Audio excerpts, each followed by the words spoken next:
And it says, I sat down under his shadow with great delight. I sat down under his shadow with great delight, and his fruit was sweet to my taste. Now, some of you, hey, listen to me. Some of you might not like what I'm about to say. She could be talking about oral sex here. That is quite possible.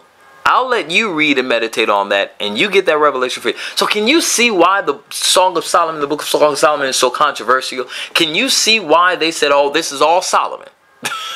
Solomon is talking. How in the world could Solomon be saying something like this unless he gay?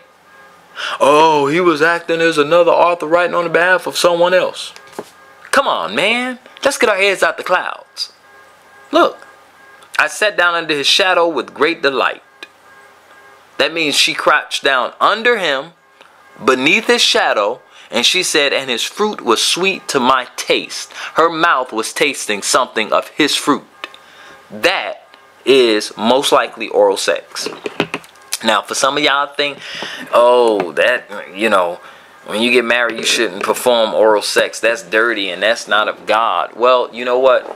You can't show me that in the Bible, so zip it. Watch this. But I can show you that the scripture does encourage that your body belongs to your wife and your body belongs to your husband, etc. I can show you that. Watch this. Because see, watch this. Here's another thought I want to bring to many of you. Some of you say, this is for singles? Watch this. Do you know why a lot of people, when they get married, they fail in their marriages? Because they were never prepared for marriage. They were never told this stuff I'm sharing with you. Because they lived, you know, Christians in the church, and I'm telling you what I know. I'm not assuming this stuff. I was going to singles fellowship every week. I sat with some of the finest single women, dating to singles events, every New Year's, Christmas, every holiday. I was hanging out at their homes. We were fellowshipping. I mean, and we went to singles retreats, we went to trips and bus rides and some of everything. And let me tell you something, okay? I've been around singles who they do not have a clue about marriage. Grown folk in the church. Listen to me. And their view about finding a mate is waiting on the Lord. That's the most common thing you hear. Hear me. And watch this.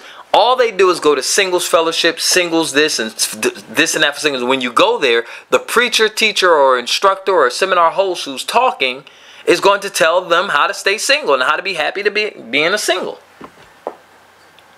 Yeah. Seen it, done it. There is nowhere in the Bible, watch this, where being single is something you're encouraged by God as a lifestyle. I said by God. You said, well, Paul did encourage to be as he is. He was a eunuch. He couldn't have sex. It is possible he didn't even have a sexual desire and he didn't have a wife. So he is the exception. Even with his statement, he said that was his opinion. That's not a command from the Lord. He said that sometimes. We're going to be looking at that during this series. Okay? Watch this. Verse 6. It says, his left hand. Now this is a sexual rendezvous right here. Watch this. This is a romantic sexual rendezvous. Watch this. His left hand is under my head. Now watch the description. And his right hand doth embrace me. That's a sensual hold. That's a sensual hold. And usually that's a hold when you're kissing a woman or having sex with a woman. One or the other. Okay?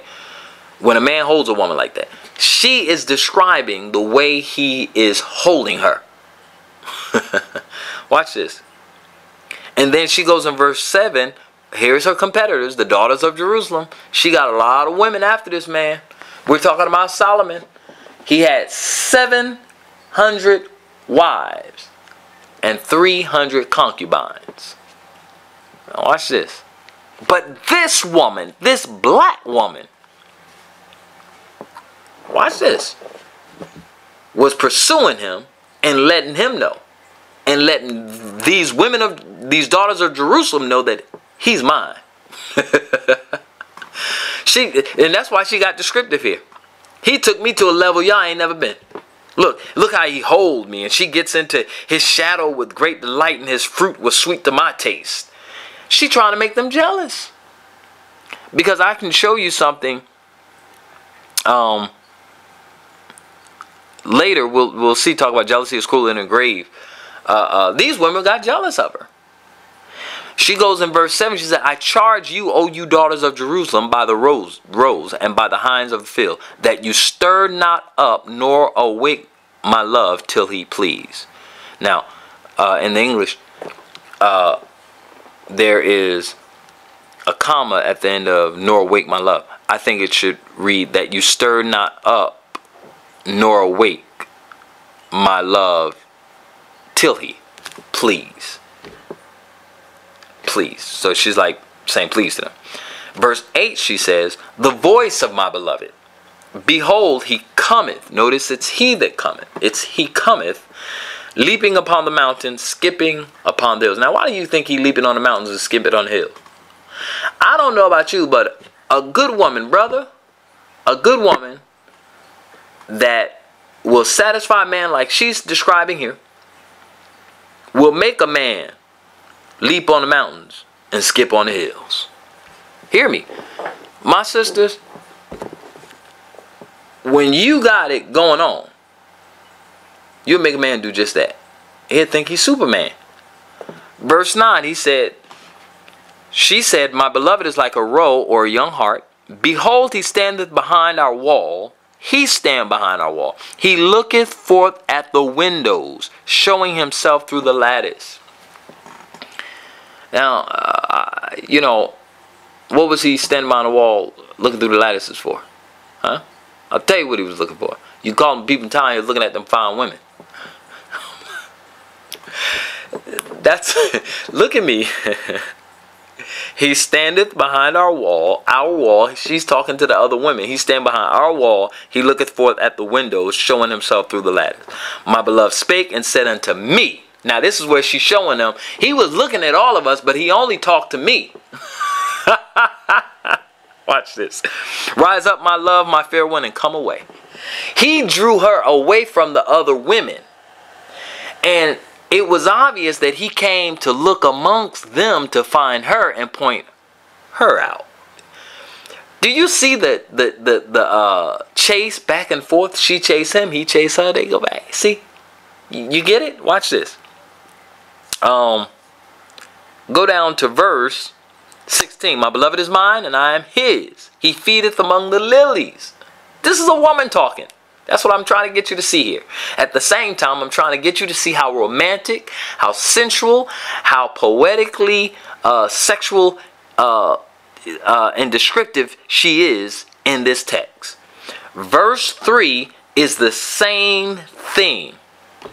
She writes again. It said, by night on my bed I sought him whom my soul loveth. I sought him, but I found him not. Verse 3. The watchmen that go about the city found me, to whom I said, saw ye him whom my soul loveth? She said, did you see the man I love? Have you seen my lover? Have you seen my baby? That's what she was going to write. It was but a little that passed from them. But I found him whom my soul loveth. I held him and would not let him go until I had brought him into my mother's house and into the chamber of her that conceived me. Why is she bringing him in her house? Huh? To make love. Hello, somebody. To make love. Watch this. Look at verse 9 of this chapter 3. Okay? We're going to move right along. And I'm going to show you something. It says, King Solomon made himself a chariot of the wood of Lebanon. Okay? He made the pillars thereof of silver, the bottom thereof of gold, the covering of it purple, the midst there being paved with love for the daughters of Jerusalem. Okay? Go forth, O ye daughters of Zion, and behold King Solomon with the crown wherewith his mother crowned him in the day of his espousals. Here is another controversial issue. It did not say in the day of his espousal. You got to pay attention when you're reading the word. It puts an S, meaning more than one. It said, Solomon with the crown wherewith his mother crowned him in the day of his espousals. Meaning he was married to more than one. And we read that already. We can read that he had 700 wives. And in the day of the gladness of his heart. Now this is my opinion. Some people believe that Solomon was married simultaneously to 700 women. I don't believe that. I think that was during the course of his life, and he probably had like 20 at one, you know. But also, I'm going to get into something a little controversial too. And I challenge anyone to study this for yourselves. What constituted a marriage in the Bible? What constituted, what made two people marry? Now we're going to move to another level, and we're going to come to that. Okay, but I want to close this on the book of Song of Solomon. And I want you to notice the first 3 chapters was a woman writing to Solomon. Chapter 4 was Solomon talking. Okay, and chapter 5, and then a woman comes back in chapter 6. It is believed that the third woman here is in chapter 7 or 8. Okay, now in chapter 8 verse 1 it says, "Oh that thou was as my brother that sucked the breast of my mother, when I should find thee without I would kiss thee, yes, I should not be despised. I would lead thee and bring thee into thy mother's house." And this one she says, "Bring you into my mother's house, who would instruct me. I would cause thee to drink of spiced wine, of the juice of my pomegranate." Okay, and then it goes on again to say the same thing as the other one said. His left hand should be under my head. And the word should be, should not be in there. So we read, his left hand under my head, and his right hand should embrace me. Okay. So it's possible she's coming back again, speaking of the same thing. This is what I want you to see from the book of Song of Solomon. This is the core essence of the message I want you to get. Okay, this woman was in love with a man, or she wanted this man, and she pursued him. She was not afraid to express her love for him, her passion for him. And there's nothing in here that talks about she waited on the Lord or she trusted in God to bring him to her. No, she went and found him when he left. It's possibly that it was after they were having sex and he got up from the bed and she went and looked for him. And he went and searched for her among many other women. So I want you to see a marvelous truth here is that here was a woman, a Shulamite woman who was black by description we see here. And she pursued her man. Hear me. She pursued him. Let's go to my next text that I want to look at. Genesis. One of the well-known stories concerning marriage and singles is the story of Isaac and Rebekah. It's one of my favorites. Many of you love it as well. Now, I want to say this and keep it real. What we have done with the scriptures is we have literally watered it down and we've lost the message. And one of the ways we've watered it down is we have incorrectly divided the word. We're not rightly dividing the word. Just like in the book of Song of Solomon, many believe that it's metaphorical, it's spiritual, and it's the love between Christ and the church. And we could say that. But before that, you'd have to see the literal expression and reality of it and take it for what it says first. You can't jump the gun and skip the whole literal message, like I just showed you, oral sex there. They were making love, a sensual hug and hold, and the descriptions. That is what is said there. That's the message being there. So you take that first before you get into some metaphorical description there. Because we can debate, it could mean something else. We could say the pomegranates could have been, you know, this. It could have represented the fruit of the Spirit. And we get in a, I mean, it doesn't say the pomegranates represent the fruit of the Spirit. It doesn't say that. Hear me. She told the man to lay between her breasts. Some of you get superstitious. Well, her breast could have been you know, he's a father and God is a father. And that's a type of, okay, it didn't say that. It literally described him laying on her breast. Okay? Is that reality? Yes, it is. Let me say this to you. Isn't it real that a man wants to lay on the breast of a woman? Is that reality? Or are we going to get super spiritual and pretend like, oh, no, no. That stuff is what creates homosexual doctrine. Hear me. Now watch this. Now we come here to Genesis, the 24th chapter with Isaac and Rebekah. Let me sum it up. I don't want to get all into this because it's very detailed. I encourage you to read it, the 24th chapter of Genesis. It's summed up this way. Abraham said to his servant, okay, he was an old man, and he said to his servant of his house that ruled over all he had, put, I pray thee, thy hand under my right thigh. It was the way they made a vow. And he said, I will make thee swear by the Lord, the God of heaven and the God of the earth, that you shall not take a wife unto my son of the daughters of the Canaanites, among whom I dwell.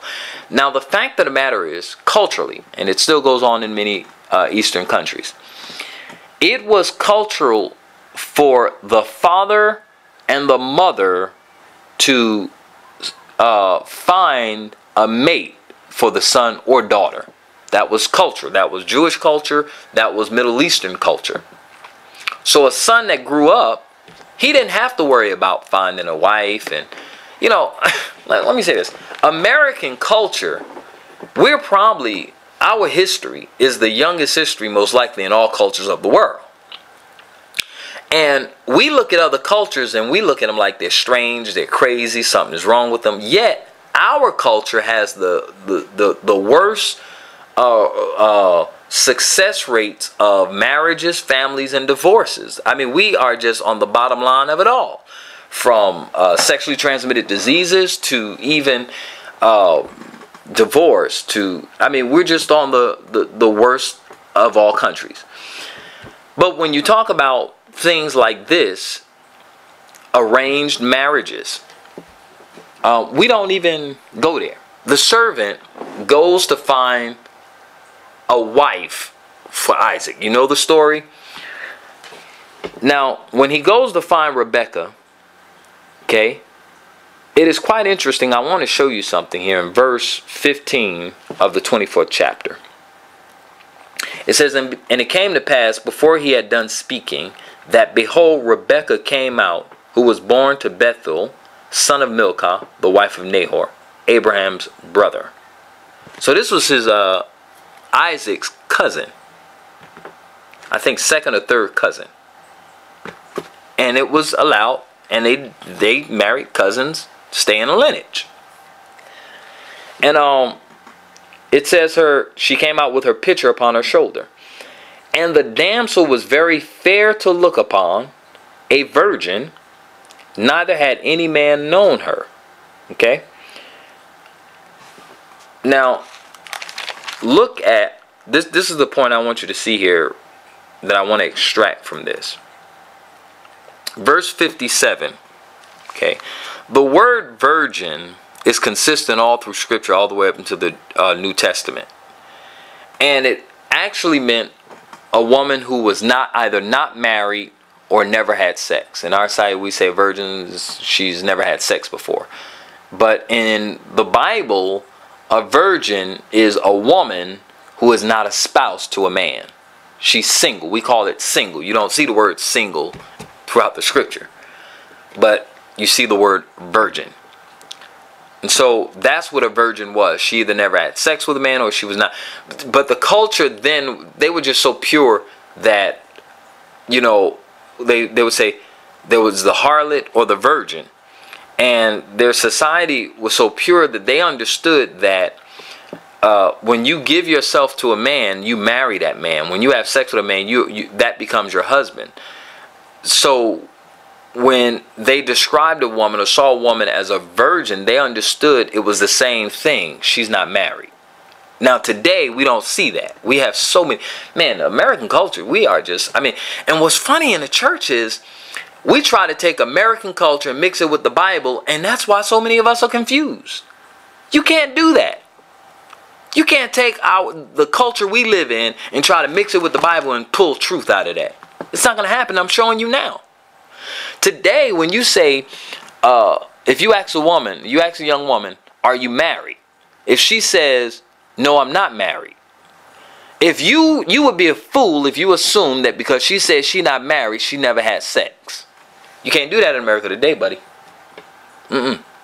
You run across the average woman, ask her, are you married? They say, yeah, I'm not married. You got to ask them the second question. Are you a virgin? She said, no, I'm not a virgin. You're not married. You're not a virgin. But here, Rebecca, if she was approached by a man and said, it wouldn't be a twofold question. One meant the other. She was a virgin. Are you a virgin? Yes. That means she ain't never had sex and she ain't married to a man. Because in their culture, that's what sex did. It made you married to that man. It was one and the same. Now, I'm going to be getting into that in this series. I'm going to prove that to you in this series. Because some of y'all hear me and y'all don't believe nothing I'm saying to you. Because I'm going to tell you the facts. The fact is, what we consider the means that makes a marriage, it didn't exist in the Bible. There was no ring. There was no marriage license. The wedding ceremony we have with the priest standing in front of you and giving vows, none of that existed in the Bible. It was made up by the Catholic Church in Europe. Let me keep it real. It did not. That's new stuff. And this stuff we're reading here with Rebecca and Isaac is ancient. This is stuff way before then. See? So the culture in the time, it was more pure. It was more clear. You know, when you read of the story of what's his name? Judah and his daughter-in-law. Yeah. Remember it said that she played the harlot. You see the language they used? She played the harlot.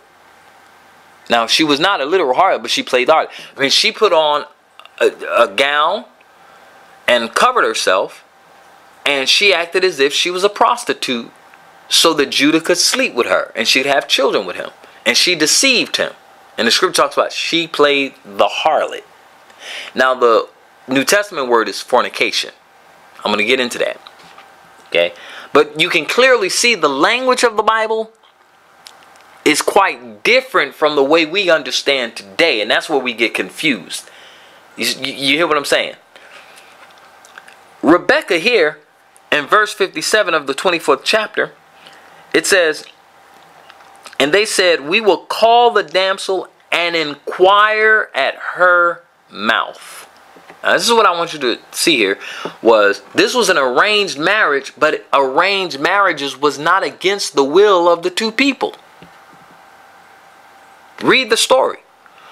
The requirement was, they said, we will call the damsel and inquire at her mouth.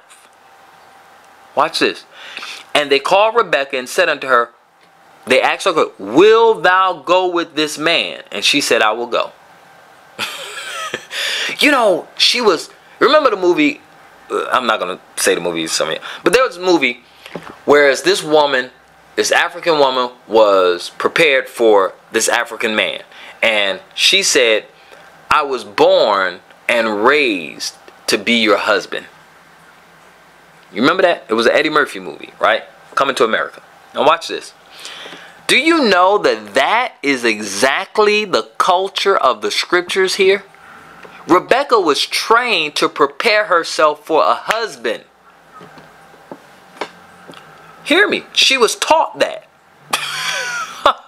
So it's obvious she was prepared, because they said, we got to ask her at her mouth. And then when they asked, they said, will you go with this man? And she said, I'll go. She was going to find her, get her a husband. Now watch this. And they sent Rebekah, their sister, and her nurse, and Abraham's servant and his men. She had an entourage. She had a nurse. They had servants. She had support. Hear me. She had support. She had a family, and she had people who supported her. They didn't discourage her. They were not jealous of her. They didn't try to talk her out of it. Oh, you ain't never seen this man before. How you just gonna leave and go across the country and you ain't never seen this man? What the hell is wrong with you, girl? You need to leave that man alone. He ain't up to no good. He just want to screw you. That's how we would look at it today. Here's another thought. Watch this. They didn't have Facebook. They didn't have YouTube. They didn't have videos. They didn't have cameras. They didn't have email. They didn't have telephones. They didn't have none of that stuff. They didn't even have a darn horse carrying mail. They didn't have none of that. This servant had to literally walk or take a camel, cross the desert, and go find her. And then she get on a camel with them, and they had to come back. Isaac never saw her, never spoke to her, never heard her voice, never read an email from her. Come on. He didn't see no pictures of her on Facebook. And here we are in our today's society. This is what boggles my mind. That's why I'm like, I just can't get it.